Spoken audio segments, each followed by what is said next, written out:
how are you doing? This is Pastor Cheryl. We are having a big thunderstorm right now. So I could not film this outside. It's become all of a sudden dark out there. So we're filming them in this indoors today. We are still having a Bible study, Matthew, Mark, and Luke. We could also call this a homily because we keep it short. Matthew, Mark, and Luke. Notice that Matthew has really edited a lot out of this. Mark and Luke kind of exchanged top and bottom with certain scriptures. So I will read Mark because he's got the most. Now John's disciples and the Pharisees were fasting. Oh, this is Mark 2:18 through 22. And I will write down these scriptures for you so that, you can check and see and learn from it. Now John's disciples and the Pharisees were fasting, and the people came and said to him, "Why do John's disciples and his disciples of the Pharisees fast, but your disciples do not?" Okay, now we can slide on over to Luke, and Luke...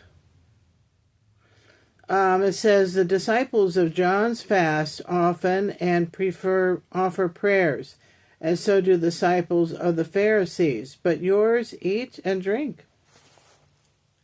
That's interesting. And it continues on the next page. Okay. And it looks kind of like this one over here. Luke has got the most. And Jesus said to them, "Can you make wedding guests fast while the bridegroom is with them? As long as they have the bridegroom with them, they cannot fast. The days will come when the bridegroom is taken away from them, and then they will fast in those days." He told them a parable also.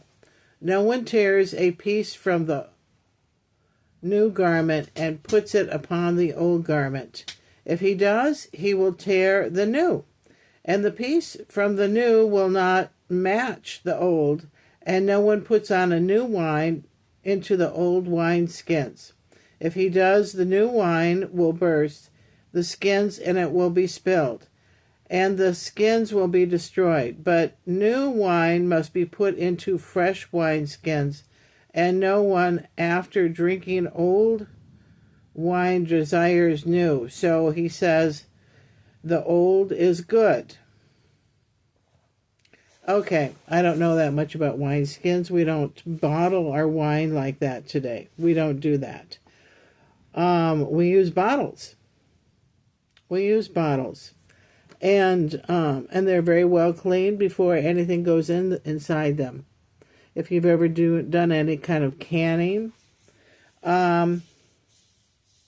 we did something on fasting once before, and it seems that fasting actually clears out your system after a couple of days. I had a friend who would fast, and he did it to kind of lower his weight. His weight like 500 pounds. He was absolutely huge. He was huge. Here we have, from the other phone, looked up fasting. It's the simplest form, voluntary abstinence from food or drink for a specific period.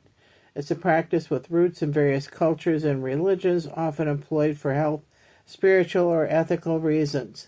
Different types of fastings exist, ranging from intermittent fasting, cyclic between eating and fasting periods, full day or even multi-day fasts. While fasting can offer potential health benefits, it is crucial to be aware of potential risks and to consult with a healthcare professional before beginning any fasting regimen. It might be actually bad for some people. It does mention in here, Jesus said, "Can you make wedding guests fast while the bridegroom is with them? And as long as the bridegroom with them, they cannot fast."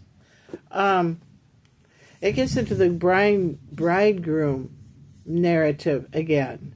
where Jesus is the bridegroom. He's there with them. And so they don't fast because he's there with them. And that's why. That's why he just, in particular, did not care for that sort of thing. Didn't want his people to starve. He made sure they were fed. You know, he was responsible. He was making sure that they were fed and well taken care of, as long as they were his disciples, his students. He was the teacher. He had students. And I probably would do the same and just make sure that, you know, everybody was taken care of. And so, in the same token, Jesus always makes sure that we are always okay, that we're okay. And here in America, yeah, we are. We're okay. We're doing fine. As a senior, I get delivery. There's a couple of charities that will deliver right to my door, free of charge, food. Isn't that nice? That's nice.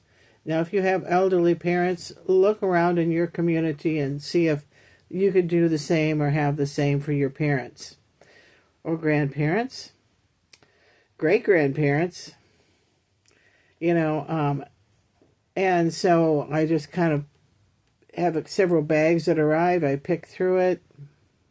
What I can't eat, since I'm diabetic, like the cookies and whatever, I give those to the neighbors.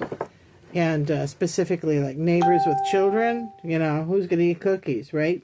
Little kids. And as grown-ups, we shouldn't be eating stuff like that, even though it's tastes pretty good, you know, homemade cookies. But anyway, I think he's telling them that,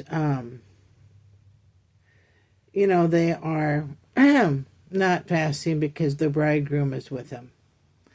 And pretty soon this rapture is going to happen. And we are going to have a wedding feast. Not a fast, but a feast. When we get there. Full dining room. China. Crystal. It'll be all very lovely. And this is what we are told. And we're the people that have visions of this tell us about it. They tell us about it. So we'll see. Okay, we'll see. On the 24th and 25th, 23rd and 24th of next month, the signing of the two-state solution is supposed to happen. It's also predicted that that's when the rapture is going to happen. We really don't know. We won't know till it happens. I do know that President Trump is not signing the two-state solution, which he doesn't want to sign, and neither does that Netanyahu from Israel. And so, as long as that exists, then that two-state solution will be in limbo. It'll be partially signed and set aside. Okay? So, there's a scripture where God says that if any nation divides his nation, he's going to divide their nation. And so we were anticipating that if that two-state solution got signed and passed, then God was going to get even and have a bunch of earthquakes and whatever. Okay, so it remains to be seen. I can't guarantee anything. What I will do, though, is on the 23rd and 24th, is go outside on the porch with my dog and watch for anything unusual, an anomalous of anything unusual, okay? And I'll keep track of that two-state solution. So should you. So should you. The thunder has stopped now, and the flashes of light, so I think the rain has passed for now. So I will see you tomorrow. Bye-bye.